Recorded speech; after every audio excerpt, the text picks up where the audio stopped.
Another edition of Social Media News Live. We are so glad that you're here.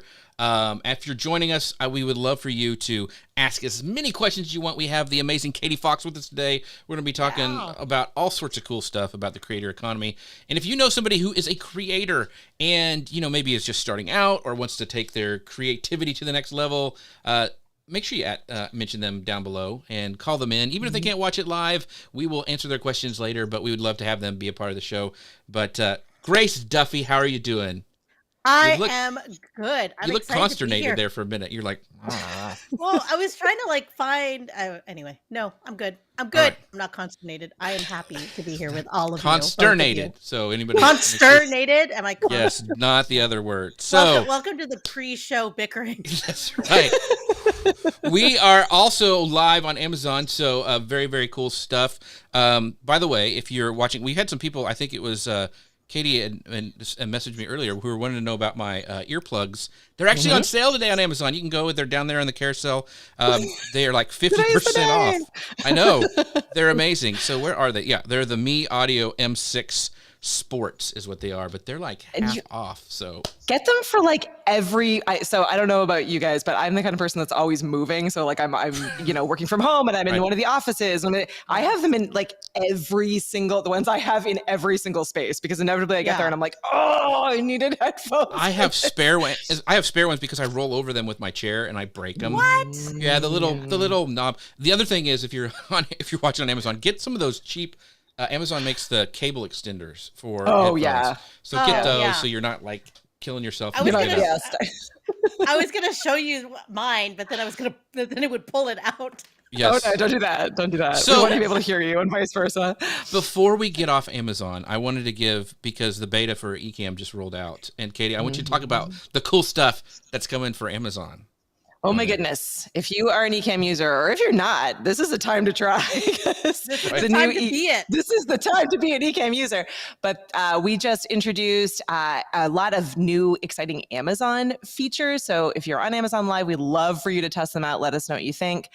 Basically, you're able to now see when you're streaming to Amazon using Ecamm, you can see who is watching, how many people are watching. You can see if they follow you, you get a notification, and you'll see all of the Amazon comments coming into Ecamm. So you can feature them on screen and interact with them in ways that you weren't able to do previously. So we're really excited about it. We're all in this year for our focus on live selling. So, so yeah, let's see what you guys can do with it. It's so exciting. I've been so looking forward to this. By the way, if you want to find out more, make sure you go to socialmedianewslive.com/Ecamm. They are the sponsors of the show, but that's not why we had Katie on today. But I'm getting ahead of myself. I want to do a big shout out to our friend Gary Stockton watching over on YouTube. He's saying good morning and happy MLK weekend, everyone. Thank you, Gary. Hello. Appreciate seeing you here. And our friend Brian Farrell is also watching from YouTube. He says, good evening, lovely people. Of course, he's in Barcelona, so it's evening for him. So thanks, Brian. And Brian is a creator, because we're talking about the creator economy today. He is an amazing photographer, and so I'm excited that he's watching as well. And then Nikki says, loving the shows. Thanks, team. Thank you, Nikki, for watching. We appreciate that. So, and we've got Dustin Stout going, I'm back. It's a little scary because it is Friday 13th, and he's doing the poltergeist kind of thing there. So, Dustin, it's good to see you, my friend. Thanks for showing and he has up. a beard now. Hello, I like. Oh, he's got long hair. He looks a little Jesus-y, but that's okay. I like that. So he looks a little Jesus-y. I love it. He's rocking the Jesus look. All right, so we're gonna get started. I'm gonna hit go on the podcast machine, and we'll get started. So here we go. Hello, folks. Welcome to Social Media News Live. I'm Jeff C., and you're not. And I'm Grace Duffy, and this is the show that keeps you up to date on what's happening in the world of social media marketing and beyond. And today we have our friend Katie Fox from Ecamm. She's on the show, and we're going to cover the creator economy in 2023. And what do we mean when we say creator economy? I know that word is super buzzy these days. And basically it is an industry in which talented people on the internet, like all of us, I hope, are leveraging social media audiences to develop careers as independent creatives, using their time, their talent, their skills, their passions, all of that to move brands forward. So, and today we're going to talk about the challenges of keeping the creator economy sustainable from both the brand and a creator perspective. Fortunately, all of us have experience in each of those arenas. We're also going to cover monetization opportunities, how to stand out as a new or niche creator, something that I know Katie likes to talk about over at Ecamm, and then also getting Katie's take on being both a marketer and a creator, as she just completed her first year of hosting the Flow podcast. So going to hear about all that and more. So very excited. Yes, and Katie, I'm so glad that you're here. And I want to, if you don't know Katie, oh my gosh, I'm so excited to introduce her to you because she is the director of marketing at Ecamm Network. She gets to work alongside some of the most amazing live streamers and content creators, helping them reach their goals and grow their business using video marketing and live streaming. Like Grace said, she's also fresh off a year. That's a big. Not big quite. I'm halfway because we started halfway through the last year. I'll take it. We'll just round up. We'll round up. So podcast. We'll round up. We're very generous here. But she's been doing sessions and this kind of stuff.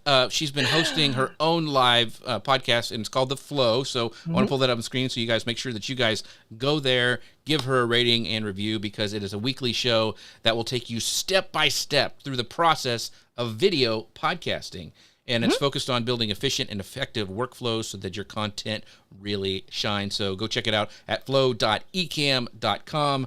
It is amazing. And just a little, we'll get into it later. I've got some little breaking news, so you'll have to stick around. But I'm so excited she's here. Katie, welcome to the show. I'm so excited to be here. This is like the best way to spend Friday. So.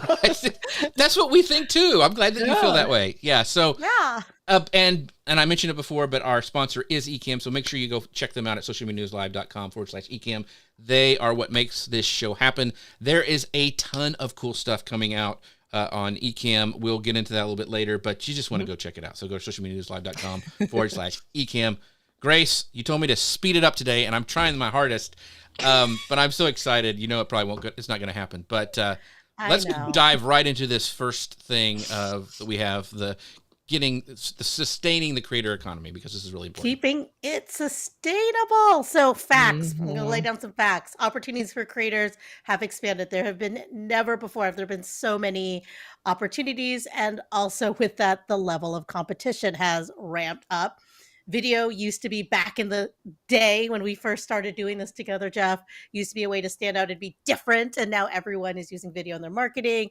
Also, the expectations have shifted. We used to have more polished scripted videos, which there's still a place for that, of course. But the reality is that we're very focused on being real and imperfect. In fact, as we were starting the show, I did my Be Real this morning. That's right, you did. So, you know, to the point, there's a proliferation of rising social media platforms, and we're just going to say some chaos at some others, you know, little scramble. We talked about this a little bit last week as well. And then there's also been challenges with monetizing content. It's challenging, and it seems rare to make a solid living off of their work, or at least, you know, as Katie put it earlier in the beginning of the show, is like people aren't necessarily monetizing in the way that most people think that they are. And also, you know, let's be honest, there's a lot of turnover and burnout. But when it comes to creating content, there's a slight feeling of this oversaturation, that more and more platforms are becoming the same as more people turn to content as a source of income. And it might be a little bit harder for people that are new into this game, or people that have different perspectives, to really surface. And the problem with that is that you'll just have a lack of diversity or inclusion. But, you know, we want to make this, you know, Ecamm is one of those tools that makes this accessible to everyone. But tell me, Katie, is this true? Have you seen or heard this from your own customers over at Ecamm, that it is getting a little bit harder? And then how are they overcoming it? Yeah, it's a crazy space out there, and I think everything that you said is incredibly true. As more and more people are trying to figure out, like, okay, I keep getting told over and over and over again, I keep seeing that I need to be doing video, I need to be doing more video. It's really hard to kind of figure out like where your space is. But I will say, kind of on the sunny side of that, there is definitely still a space for everyone. And I think it really comes down to having a really solid strategy, knowing what you want to get out of it, and knowing what your space is, what your niche is, what your target audience is, you know, who are those people that you're trying to reach. it's not possible to do absolutely everything, and especially in a space where there are new platforms and new features on these platforms happening on a regular minute by minute basis. So we all need to remind ourselves that, we need to take it slow and be consistent and really understand what we as creators are trying to get out of that process and that experience, because there's going to be a lot of noise that's going to cause a lot of distractions and anxiety and burnout.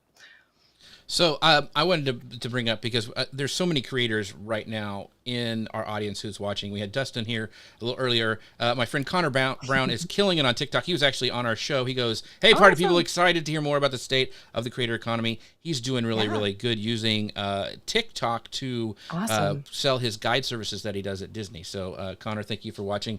Another incredible creator is our friend Chris Stone. He is saying, "Awesome guest, the best show on the interwebs." Chris is a big supporter of the show. I appreciate you, my friend. But he is killing it with Dealcasters over on Amazon and Amazon Live. Yeah. And so really appreciate him stopping by. But then, of course, we've got, and I was just on their show, we've got Fujins and Anna popping in over on YouTube. They are killing it with the stuff they're doing. So they're coming on next week. Yeah, right, yeah, that's right. I was on their show. It's just amazing. We have all these amazing creators. But seeing all these people who are watching the show, they're all creators. A lot of them are in these kind of specific niches, however you want to say it. But what do you think is the thing that kind of, that they all kind of fit under? Like, what's your advice for standing out with live video? Because all those people do live video.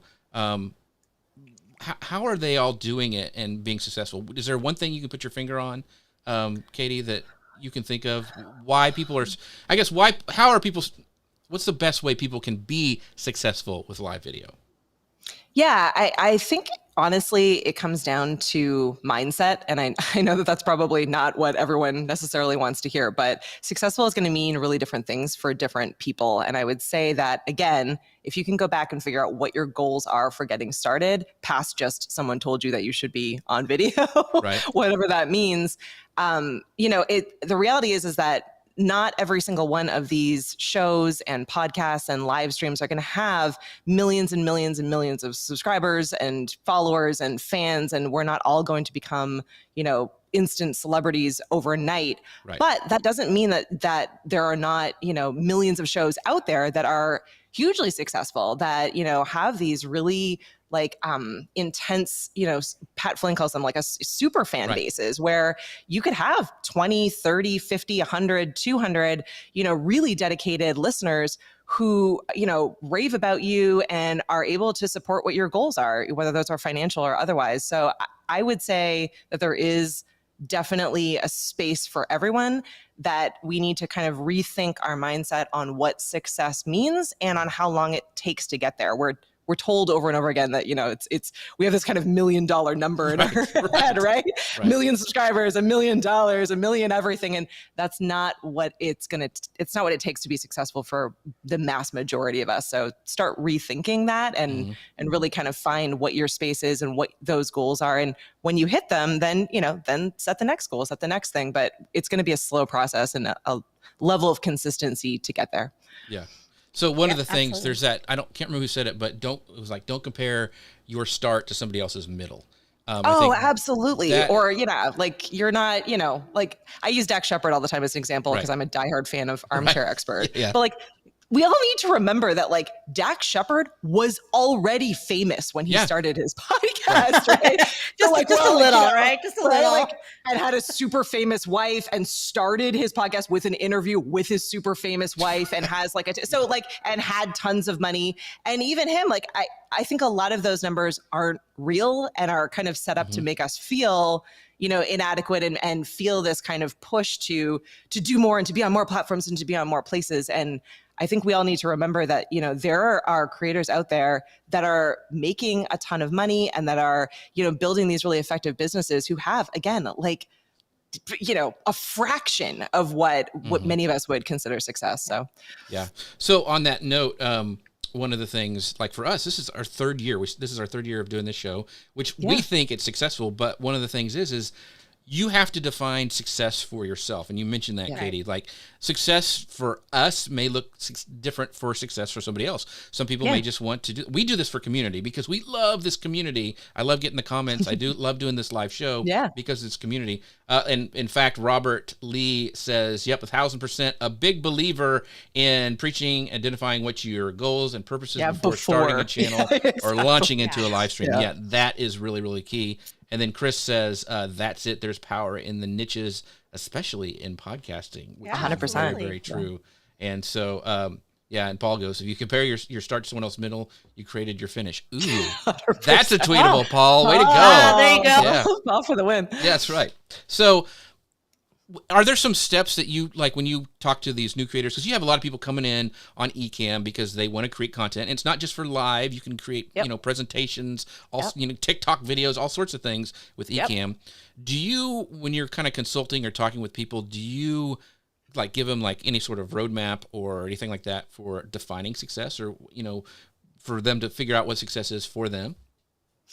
Yeah, I mean, we do a lot of live trainings and tutorials and demos and blog posts, a lot of content around thinking through, what the planning stage and the workflow stage, right? So like what do you want to accomplish and how can you get there in a way that's really efficient and isn't going to make you feel really bogged down, right? Like you're gonna need to stand up and then take the first step before you're walking, before you're running, before before you get all the way there. And tools like Ecamm are awesome, but can also kind of cause a little bit of that level of anxiety because you can do so much, right? As you just said, like you can record videos, you can live stream, you can improve your meetings in Zoom, you can do all of these different things, but you shouldn't do all of those at once, and you shouldn't do all of those when you're just getting started. So I think we have lots of conversations about like, why did you want to do this in the first place? And most people have a level of passion or excitement. There's an element of fun in it that they want to do that really is kind of the foundational part. So helping them figure out like, what about it is fun? What about it are you passionate about? Is there something that you want to be helping people get to or do, or bring some entertainment and some enjoyment to people? Let's start there and figure out who that audience is, and then let's figure out how you're going to do it. Where are those people? Where are the best platforms that they're on? Are those the platforms that you as a creator want to spend time on and want to be creating on? Because all those platforms are different too in what they offer and what their reach is and what their potential is. So yeah, I think we really try to, in everything we do, take it back to like, these are really cool things you could do, but should you? And does this make sense for you right now? Or is this something that you're looking at later? Or is this something that is never going to make sense for you? Like there are things that Ecamm teaches that are never going to make sense for, a huge part of our audience, but there's an audience, who want to be doing like, remote production work or like really, huge productions. That's not going to make sense for our YouTube creators, but that's okay. They might get ideas for themselves from it, but we don't expect them or want them to be doing everything that doesn't make sense for their brand or for themselves as creators. Gotcha. The Makes sense. One of the things, and I want to kind of take it a little bit back to what's been in the news cycle lately, because and I was actually on your Anna and Fujin's show, and we talked a lot about this. But how do you, and I have my opinions, but I want to know what yours are. How do you think live video is going to be affected by services like Chat GPT? And the Jasper's been up for a while, and there's more like popping up weekly. I just saw a guy. Then there's this other service where you can actually upload your video avatar, and then it'll take it and create that using you, which is really freaky. It's a little uncanny valley there. But what is your thought about all this AI stuff? Because it's in the news. Microsoft looks like they put so many billions of dollars in it. What do you think this is going to do to live video? Yeah. So you all may or may not know this about me, but I come from a copywriting and a content marketing background and have done a ton of work over my career in SEO. And so what I would say is, at least my feeling on it, is that it offers a huge potential for creators who are smart and who are willing to jump in and play around with it early on filling out all of that content, right? So we need to all remember that currently, and this may change obviously as things progress, but currently all of those search engines, Google, YouTube, which is the most powerful search engine out there for video, they don't see images, they don't see video, they don't hear audio very well, or if at all. So we still need to be able to get all of that text content out there, right? So AI is a hugely effective way for us all to do that. We're trying to save time. What we should be caring about is the content itself and being able to get that out there to people. So, as you're thinking through like what your topics are for your upcoming podcast or for your live show or for a training or tutorial that you're doing, put those words into tools like ChatGPT or any of these AI tools, and let them build out the SEO rich description for you. Let them think through what aspects of that topic you may not have even thought about, because they have access to the entire internet, the hive mind, right? Right. So like it's not it's been interesting watching all these conversations happening on, on LinkedIn and all these platforms about like, what do we do with this? What's the potential? What are the fears and concerns about it?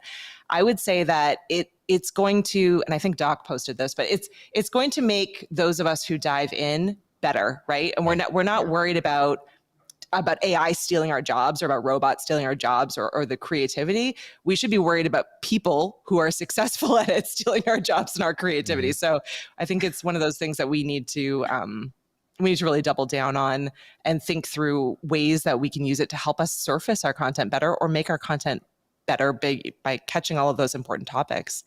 Yeah. In fact, I talked a lot about this on Ecamm's channel, so go watch that show I did with Anna and Pigeons. Yes, but I will bring just up Doc's comment here, Jeff. It's funny. I just will say one of the things is that an AI can't build community right now. So it can. And hey Doc, I just stole your point, so we can take it. We can give Doc all of the credit for it. But yeah, I want to read this for our podcast audience. So it says, Doc Rock says, people out here having blockbuster thoughts. But I'm gonna do Netflix and bury them while they still stand. Yeah. While they stand still. While they stand still. Yeah. So that's Doc having opinions is very rare. So I'm glad we captured that on video. Yeah. So for the podcast audience as well. That's so, right. Exactly. Yeah. So, all right, Grace. This is important. This next topic. So I'll go ahead and let you ask the question, because I think this is a big struggle for all creators. Yeah, Jeff and I talk about this quite a bit. So let's address burnout and turnover in the creator space. Burnout is quite severe, with 61% of creators facing burnout, according to ConvertKits. This was their 2022 State of Creator Economy report. So you can get access to that if you're interested in finding more. A lot of them are citing that they feel pressure to post consistently and be everywhere. There's comparison to other creators. You can go on and on and on with all the reasons why people are feeling this sense of burnout or turnover. And I think because we're all on social media, there's this feeling that we need to be online and on all the time. And we know that it's just not sustainable. But what tips do you have from creators or your customers that you've talked to, that you've worked with, on avoiding or overcoming or getting past this sense of like burnout when it comes to being a creator? Because it does take a lot from you to be creative. Oh yeah, I think it's a hugely important topic and exists obviously beyond the creator space. I think it comes down to a few different things. One, I'm a big believer, as I said earlier, about the concept of creating really effective, time management workflows, and really, understanding what's going to be possible within the time that you've allotted to your creator space, to your creativity, and just create those boundaries. You don't need to be everywhere. You don't need to be, creating 5 million videos a week. You need to figure out what is sustainable for you to be effective. It's much, much more important for you to be consistent than for you to be, creating tons and tons and tons of content. And have, I forget who said it. Doc will probably correct me here in the comments. But during our Leap into Podcasting virtual summit last year, we had one of our speakers say that, we should all really be considering all of the tools and software that we use as teammates. So, often in this creator space, we are by ourselves. Maybe we have like a co-host or one other person that's helping us, but by and large, we're alone or we're in these really small teams. And so find the tools that act like teammates, that make that process easier for you, that take some of the load off, and get rid of all the other ones. You don't need to have everything. It just can get really daunting when you have kind of too much on your plate and too much going on. And then the second thing I would say is that, really accept the fact that it is okay and plan for taking breaks, whether that means that you're doing podcast seasons, or you're taking off holidays. Like, again, put up those boundaries. As long as you are letting your community and your listeners and your viewers know what your schedule is and what's coming up, that's okay. Like, that's not piecing out and dropping the ball. That is setting up boundaries and creating sustainable schedules and being able to deliver to your viewers. They would rather you say that you're taking off the Christmas holiday and you'll be back on the other side better and stronger than ever than powering through and expecting, like, well, if I don't show up week after week, like, they're going to be gone. They're only going to be gone if you don't communicate effectively with them and let them know what the plan is. So give yourself a little bit of permission and set yourself up for success, because it does get hard and it is a lot of work. So trying your best to avoid that as best as possible is always a good plan. I give my friend Ian Anderson Gray a hard time because he's over in the UK and they're always on holiday, and I'm like, dude, I wish we would do that more in the US. Yes. I really do. I think burning ourselves out is just not as big of a flex as we think it is. Like saying it's not. It's not. Or whatever. Yeah. It's so true, Grace. I've learned this a lot from. I am a total workaholic, and I have grown up in the world of the hardest one, the one who's there, the one who shows up, the one who will do anything is the one who wins. It is not the case anymore, and we need to start kind of deprogramming ourselves from believing that. It's okay to set those boundaries, and it's a challenge I struggle with myself, but I'm here to tell you that if I can do it, you can do it. It's okay to say, I'm not on Slack today. Put up an away message. I'm not, I'm not going to show up on Instagram today. It's okay to put those boundaries up. And it's important to train. Oh, Grace went away. So are you still there, Grace? Because I just see a. Oh, no, Grace. Grace, where are you? Oh, well. So, but anyway, one of the things that she's nope, done. Yeah, she's done. She's like, this is her do not disturb sign. When I see this, I know that Grace is not available. This is her. Yes. But one of the things that I think is important too is training your clients to have breaks, like saying hey, I'm not going to be, I'm in the mornings are mine. I'll be available for you in the afternoons or whatever. But doing that from the very beginning. 100%. Yeah. So Robert Lee over on LinkedIn says this. He goes, number 1, step away. Number 2, build redundancies and have other programs you can either replay or stagger releases to give you time to breathe. And 3 says, new solution I've seen others use is to have a backup host to fill in, which is a great idea. And we have actually done that here on this show. So very cool. Thanks for those, Robert, over on LinkedIn. So by the way, real quick, the show is sponsored by our friends over. If you can't tell or not, we're big fans of Ecamm, not just because they sponsor the show, but they're super smart. If you can look in the comments, you see that they're smart, they're funny, they have a good time. So not only is it a great, incredible product, it's also an incredible community. I use Ecamm as a example on how to build community because they do such a great job, even with Doc in there. I mean, they do a great job running that. Doc's funny. So, but you can find out more at socialmedianewslive.com/Ecamm. Bunch of cool new stuff coming out. So make sure you check that out. Go ahead, Grace. Look at Jeff being brave on the internet. Oh yeah, I know. It takes him forever to get here and pummel me.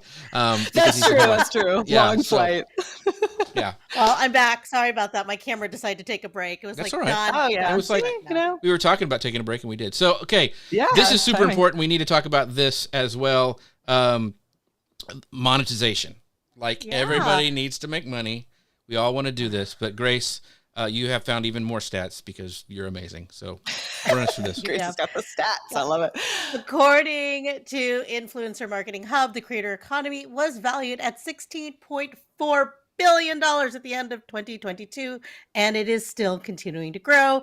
Yet only 5% of creators actually earn a living from their content, directly from their content, according to another study. As we've talked about earlier, we've talked about in previous shows, it's like a lot of creators are making money other ways, but not necessarily directly from what we're seeing or what other people are seeing online. And this is something that everyone is very curious about, is how content creators can partner or work together with brands in a mutually beneficial way to help support their personal brands and to also move the brand goals forward. Many creators are hoping to drift away from this transactional one-off paid projects, as we've seen in like with influencers and things, in exchange for something more long-term, more collaborative, lasting partnerships, lasting relationships that help them grow their own business and also help the brands that they're helping, but they're also looking to be treated fairly and to be compensated appropriately. Meanwhile, businesses want to work with good creators to help drive their goals and make these partnerships worthwhile investments, which is crucial to the long-term success and stability of the entire creator economy. But it is increasingly necessary that we bridge this gap between, is there a gap? I don't know, but between what brands want and then what audience, how to reach these audiences using creators. And as we mentioned at the top of the show, Katie, you work alongside some of the best and most amazing live streamers and content creators in the industry, helping them reach their goals and grow their businesses with video marketing and live streaming. As this industry continues to grow and tries to harness the creator economy and media evolves, what is the next priority? Let's take it from the brand perspective. What is the next priorities for marketers to help bridge this gap that we are seeing as more and more necessary to reach their audiences? What is the priority for marketers? Yeah, it's a good question. I mean, I think it's really understanding where creators are coming from. Like, as you said, there's sort of there's been this shift from, influencers where it was like, I'm going to hire this, influencer for a specific project or campaign to, this really strong desire from the creator economy, from the creator space to want to do more of these kinds of long-term partnerships. I would say marketing professionals haven't necessarily quite caught up to that yet. So there's probably going to be this level of education and relationship building that is going to be really necessary for creators in order to hit their goals and to get where they want to be. So I guess to flip the question, I would say marketers by and large are pretty behind on that. And many of them, struggle with, even if they get it and really understand and believe in the vision, it's hard to sell up to a management team or to a C-suite. So, really kind of, I guess, as we're speaking directly to creators, understanding where a marketing team or a marketing professional is coming from is going to be really necessary if you want to win in this space and figure out better ways to monetize.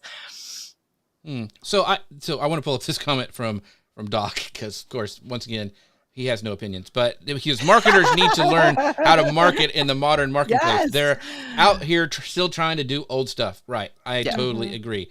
So, what do you think? We talked about at the beginning of the show, like, you're not going to start a podcast unless you get super, super lucky. It's like winning the lottery. Like, you start getting, huge brand sponsorships. It's a long-term thing. I think of people like Eric Fisher, I think has almost done it for 10 years. And he's got great sponsorships. He's made, partners with like Apple, MasterCard. I mean, all that stuff happens, but he has it was a long term. I mean, he was there when 10 years is a long time to be a podcast.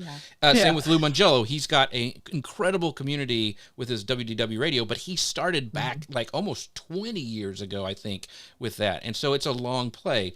So what are some ways that, for live streamers and video marketers in 2023 that you see some opportunities for them to make some deals and make some money and maybe monetize in a certain way?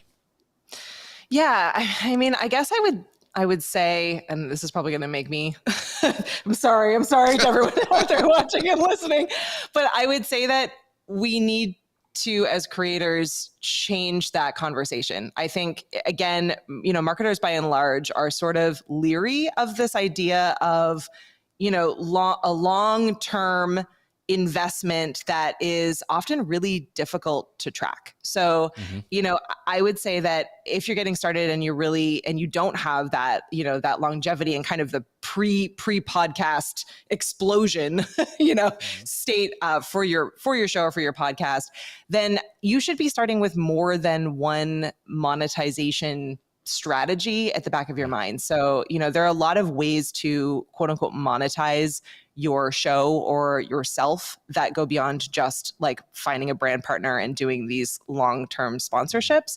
And I would say that some of those smaller, easier ways to get started are going to make you more appealing to those marketers. So, whether that's like what you guys are doing with this show and you're, exploring out into live selling and live shopping on platforms like Amazon, that could be like what Doc is doing, where, building, leveraging community and the fan base that he's building into a paid community and offering additional trainings and support for those folks. That could be something as simple as selling additional products or services in and alongside your show. So using your show more as kind of a marketing vehicle. Mm-hmm. But I would say that kind of having more than one option is going to be really important.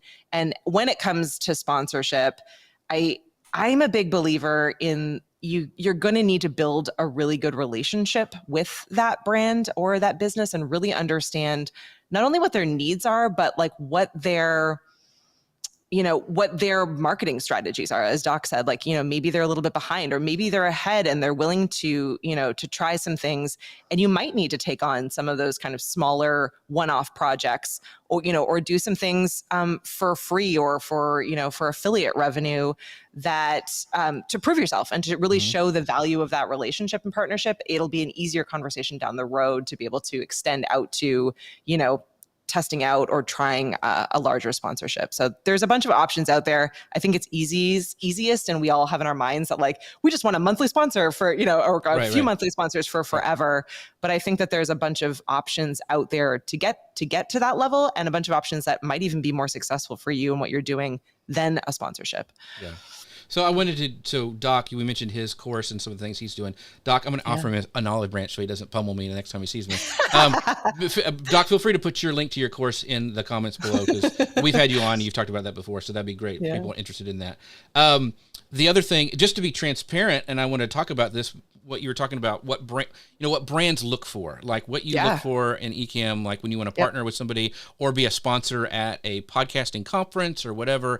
Mm-hmm. I want to know your thoughts about that, but I wanted to be a little transparent about like what we do here is as a creator, I am very like I'm bothered Katie in Slack all the time. Like, hey, what do you want to push this week? I mean, you can't just have. It is a relationship. It's a long-term relationship where you trust each other, and trust is built over time. And it's not just, hey, give me my paycheck every week. That's not. I don't think that's going to work when you first start or ever. You want to have these long-term relationships where you're constantly giving them ideas. You're helping them out with promotions or whatever, but you have to keep being involved. And I think that's a key that has to happen. But what do you look for in a brand or a conference, or where you go spend your time, promoting? What makes a creator attractive to a brand, say like Ecamm? Oh my gosh.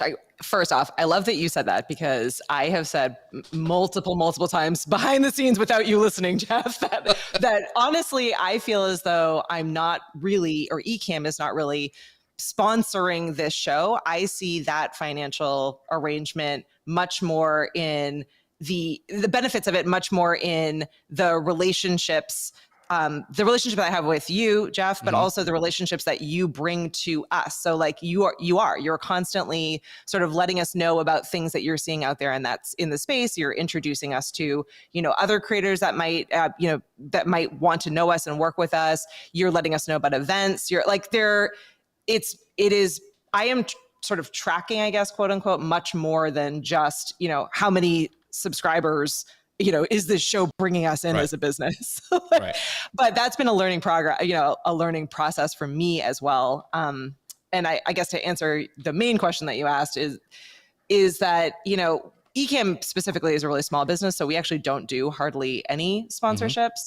We do a lot of events, and we work on a lot of video content projects with people. So we do a lot of mini series and virtual events and things like that we hire from within our own kind of group of creators.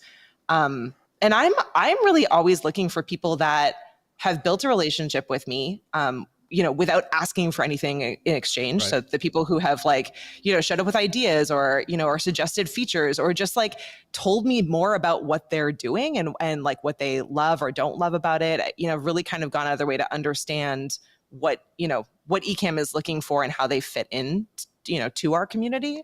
And then those who have like a really clear vision for what they're looking to accomplish. Like I say this all the time to creators, and some of them take my advice and others do not. But like, if you want to get into this space, you need to have a media kit. You need to have something that you can send these businesses that says what your value is, what your passion is, who your people are, and this goes beyond just like, I have a podcast and I've been doing this for a year and these are like my metrics. It should also go into like, who are your people? What is your vision? Yeah. What are some of the things that you do on a regular basis? Like, are you a podcast host that also speaks at a ton of podcasting events or hosts a podcasting like meetup group? Like what is your reach and what is your vision? And as a business, like I'd like to be able to get to know you in that media, kit, but that's easier for me to take a look at with visuals and understand your brand than, a cold email or a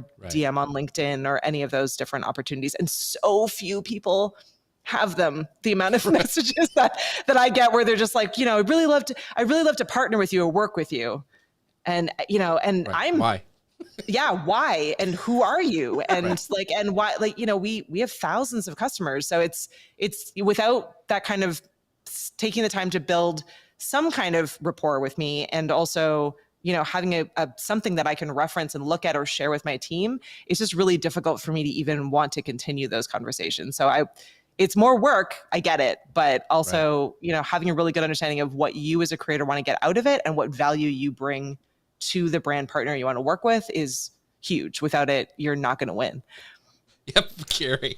I love that. Carrie, yes, I noticed we both breathe air. Let's connect. Yeah. Let's get LinkedIn. Yeah, I get messages all the time. We're like, hey, we're both HR professionals. We're not. Yeah. Or we both work in IT. Also, no. Like, it's. So let me know if I think this would be a good show topic. It's like how to create a media kit. So if that'd be something you guys think would be great to do, let's do that. Let us know in the comments because I think we could get some really good experts on it who could teach us how to do that really, really well. But Grace, there's a great question I know you wanted to talk about. So let me pull it up. Oh, I was just going to add the comment that this morning we got an email, Jeff, where someone was like pitching their content creation services to us. And I was like, so you want to hire us? And they're like, no, we're not hiring. I was just like, it's crazy. Yeah. So. Yeah.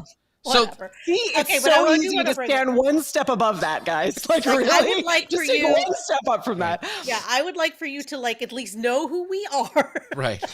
and then pitch us. At least put my name in this email. Yeah. Anyway, let's get to Jim's question here, and then I want to read Doc's response, but I want to get your response too as well, Katie. So Jim asks, "Is there an advantage to being a truly creative thinker versus a highly analytical like me?" to beat the competition? And Doc's response to this was, Jim, I was born analytical. I put that dude in the basement and went creative. The only algorithm or analysts that I need are my community. Numbers cause knee-jerk reactions. People are real and better. And I think being analytical is creativity in a different direction. I just think everybody is creative. I'm sorry. But Katie, what are your thoughts? No, I completely agree. And I was going to say, like, I think you can, I agree. And then I also love Doc's comment because I think it's a mix of both. So I would say if you're highly analytical and you're like super numbers driven and you really want to be able to show that, whether it's in a media kit or just, in general, like show quotes and think about different kinds of metrics that you can show that matter more to people. We've been talking for most of this episode about the fact that everyone has these kinds of magic numbers in the back of our head. And so on both sides of that conversation, we're going to need to readjust and have honest conversations about what's realistic. So in the same way that all of us want to have, 1 million subscribers and 1 million views and $1 million in the bank account, businesses also, want to sell 1 million subscriptions and do, there, some of those numbers, even if they're realistic, are going to be hard for a lot of us to put down. It's like, oh, I only have 100, regular listeners to my podcast. Okay, like a better analytical approach to that would be introducing in some way in that media kit, who those people are, or sharing quotes, or say, like, if you have 100 people and you have a soda, you're talking about soda every single week, but 100 of them, 50 work for Dr. Pepper and the other 50 work for Pepsi. great. Like those are like the right people for that, Right. for that podcast. And those people know a ton of other people and maybe they have, a lot of different relationships. So I think you can pull different data out. And I think that would be the creative approach to being an analytical person. Right. We need both kinds is what I would Yep. say. So Yep. Grace, you had a great thing about the note you wanted to talk to the audience about. I thought that was really good. So I'll let you say that. The flip side one? No, the audience engagement thing that that you put in there about. Oh, I think it's added important. this. Yeah. Okay, I added this note. It said the world needs your unique voice and perspective. So keep creating and sharing your work with the world. That is my message to our audience. Yes, and I think the creator made us all creative. So I think we could be like, I think accountants are creative with numbers. I think everybody has a story to tell. You don't want your accountant to be too creative with your numbers. No, Caveat. You know what I mean. But any you can be creative in any industry. So. Oh please, gosh, yeah. Please, now I'm going to get audited. But go ahead. No, I know we're tight on time, but yeah, we get this question a lot actually. So I just want to throw this out there. Like people who are like, oh, I'm in XYZ field and I couldn't possibly do a podcast or a live stream or a show because like it's a super boring industry. Like it's like I'm a lawyer or a plumber or whatever. I am blown away by the content and the following and just the overall quality of podcasts and of live videos from our customers and folks who are not our customers who are just out there sharing helpful information. There's a live streaming lawyer who is one of our customers. He's a Canadian immigration lawyer, which is like as dry as it comes for everyone but me. But those are questions that when you need the answer to those questions, you just don't even know where to go. You're like, right. I can't, like, who do I hire? I don't want to spend money to just ask a really quick question. And so he's there live streaming, answering everyone's questions. So every time someone is searching for that information, he comes up and they are getting to know him week after week after week. He is not what you would normally consider to be someone that's like overly creative and, coming in with like, dances during the countdowns and like fun graphics sliding in, right? Like, so he's not what we would traditionally be like a YouTuber, but he's killing it out there and he's getting tons of new customers because he's out there helping people and sharing his knowledge and his expertise in the format and the medium where people are looking for that information. So, it's worth it to be out there. Agreed. Oh, I feel like he probably gets a spike in his content approximately every 2 to 4 years, right? Exactly. So I'm just going to keep it at that. Out of here. Yeah. I'm just going to keep it at that. So I was actually doing research for a client that he was a construction dirt work guy, and there's like 4 or 5 podcasts on moving dirt.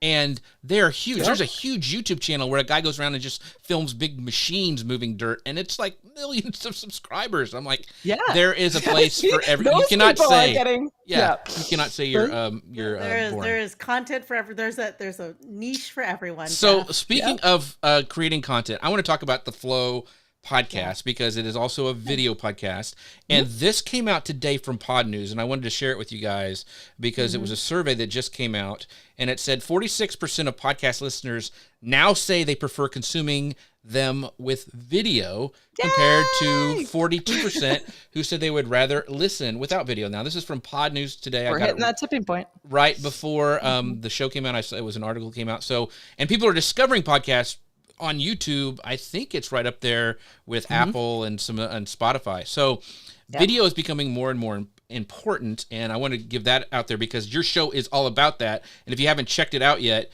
you can actually go to the flow.ecam.com right down below there. Make sure you go listen to that.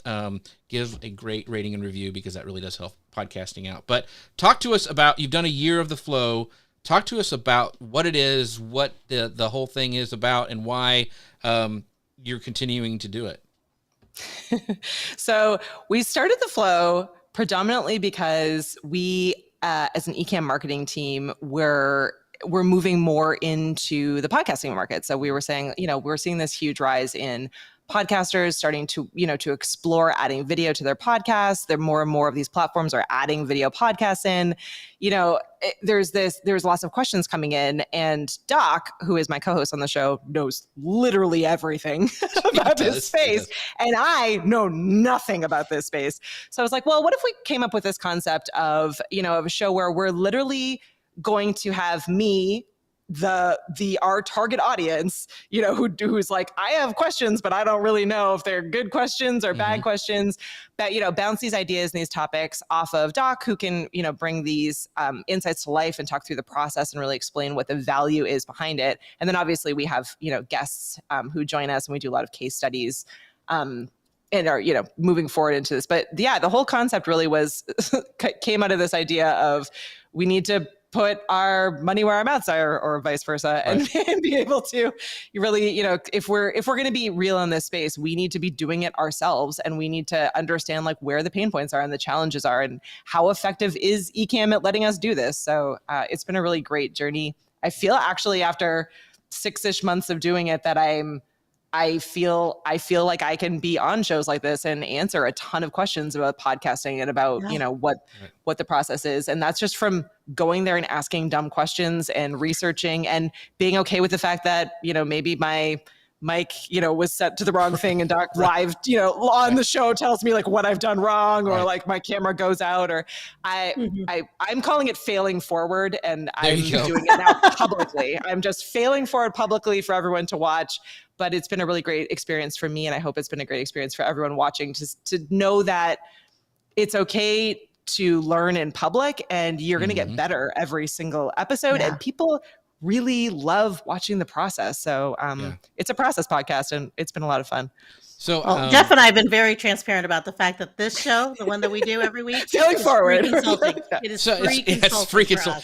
And also, you stole my whole strategy of asking stupid questions, because Grace has to clean those up for me. No, I ask them. No. You are the one who gets them. Grace is like, I do not. I do a That's lot right. of I do great questions. What do you say? I write your questions. So Gary says, and he has a podcast too. I know that he's done, but he says Ecamm makes the podcast workflow effortless. If you didn't know, if you're a podcaster, like we record this and we actually have everybody on separate tracks. So it makes it super easy to level stuff out, trim it up, all the cool stuff.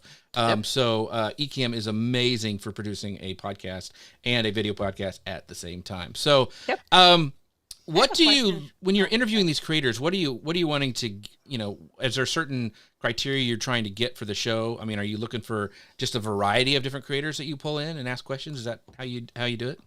That's a great question. So we're newer to the guest, bringing guests onto the show, and we have kind of two different perspectives on it and two different kind of sides to it that we've been doing. So one is just like a podcasting case study. So we're bringing people on who either have had a really, have been podcasting or video podcasting for a while, and either, are adding video to their podcast, or just talking through like what the experience has been like for them, or they're brand new and they've never done any kind of podcasting, and we're bringing them on to like literally help them live flow through like how they're going to get started and let them ask their questions and and kind of think through and brainstorm through their challenges. And then we do have and we're hoping to get more on going forward, but experts in various spaces. So we use again tools as partners or tools as teammates. We use a bunch of different tools to be successful in what we do on the podcast. So looking to bring more of experts from those tools, or just experts in different aspects of podcasting, to come on and dive deep into like a specific topic, like how do you pull a transcript for a podcast, or how do you edit a podcast, or some of these things that are pain points or our questions or challenges people have. Yeah, it's a great show, and Doc is he does know. Don't tell him I said that, but he does know. He does know pretty much everything when it comes to that stuff. Yes. Grace, you had a question too, which I think is really cool, because I think it is a big deal when you're both. Yeah. So I wanted to ask you, what is the biggest challenge? Because now you've been doing this for 6 months. We did round up to a year, but 6 months. What is the biggest challenge when you're toggling between two different mindsets? You're the director of marketing over at Ecamm, but you're also a creator in this arena. So how do you juggle those two different mindsets when you're going after these interviews and and pulling back the curtain a little, because I think a lot of people honestly do not understand or don't realize, because they haven't been around it, what it takes to make an income or to be a creator. So I'd love to know how you balance those two things. Yeah, it's a work in progress. I think it makes me more, I think putting myself out there, and I've felt this way from the first day that I that I started at Ecamm, but putting myself out there on video is going to make me a more effective marketing manager, marketing director, because I'll understand what the challenges are of our customers. And it's an interesting and in some ways a really unique space to be in, because we almost have a reverse problem from a lot of other businesses. We don't have an issue getting Ecamm out there. All of our customers are creators who love the software and who are talking about it on a regular basis. So, but they do have challenges with, a feature that doesn't work the way that they think, or trying to find something in the app, or, all these different things. So I think being out there and kind of, in some ways, pretending to be a creator until I really was a creator has helped me figure out a lot of where creators are coming from, and what their challenges are, and what is important to them, and where those pain points are. That helps those discussions, particularly about monetization, makes those discussions a lot easier for me as a marketing director, because I get it. I understand that they're trying to be successful. I get what their goals are. I get, how it feels to have a mic go out, or hear like what you think is an echo, or have, something go horribly wrong. I know, because I've been there for those situations. So I understand where people are coming from that, and how important a lot of these productions are. So how important it is to have certain features, or how important it is for the software to work every time, right? Because so I really see myself as, wearing those two hats allows me also to be a really effective middleman between all of our customers and the creator space, and our two developers who, are just like focused into the development of the app and aren't streaming on a regular basis. So sometimes they're like, is it really all that important for us to have Amazon Live comments? And I'm like, yes, it is. I've talked to a bunch of our creators. So that side of it, I think, is also really important. Well, that's cool. It's like, what is that old thing? It's like, I'm not just the president, I'm also a member, the hair club for men thing. But also that you're in the trenches, and that, like, this takes time. It's not like, we're doing this and we're instantly have a gazillion downloads. You see the process and the struggle and all the things that come with it. And I can't remember who said it, but it was like, 90% of success is just showing up. Which it's just showing up. Yeah. It's just being consistent. And most podcasts, I think the stats are, they stop after 7 episodes. Yep. And so once you get past the 10, the 20s, the 30s, then I think you have success compared to a lot of people. What are you laughing at? That 8 years later, you're still with Jeff. So, my beard was a lot darker back in the day. And Doc says this, which is great. He says, vulnerability is a superpower. People are tired of the bulletproof persona of the gurus. Yeah. Gurus all get painfully exposed, being the Wizard of Oz so often now. Raw and real works well these days. So very, very true. So, Katie, this has been fabulous. We have to do this way sooner than we did this time, because this was a lot of fun. But I want you to be able to talk a little bit about like some cool stuff coming up with Ecamm. That I don't know if you know, we're excited about Ecamm, but I'd love for you to talk about that a little bit.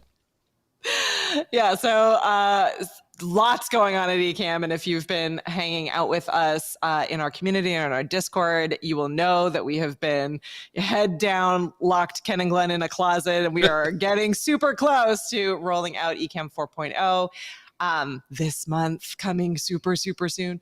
So it includes a ton of just incredible features. So among them, we already talked about Amazon, which literally is new. Glenn got that up and running so quickly, which was super exciting for us. Multi-streaming is now a feature within Ecamm. So if you've been, really looking for that as a tool, that is now built into 4.0. There's a whole new camera switcher, and kind of the main functionality within Ecamm is just now much easier to use, better defined, lets you really leverage all of those incredible tools you spent all your Christmas money on. we got you. We're here to support you in that. And, you know, and again, you were mentioning this sort of in passing earlier, but, you know, Ecamm has really over the last few years developed past just being this, you know, really powerful live streaming tool, and really is a tool that you can keep on all the time because you can use it in every aspect of what you're doing. You know, if you want to record like your Zoom meeting, you can do that with Ecamm on through our virtual camera. You know, you can run presentations and webinars and meetings and a number of different tools. You can record, you know, all your vertical video to use across all those different social platforms.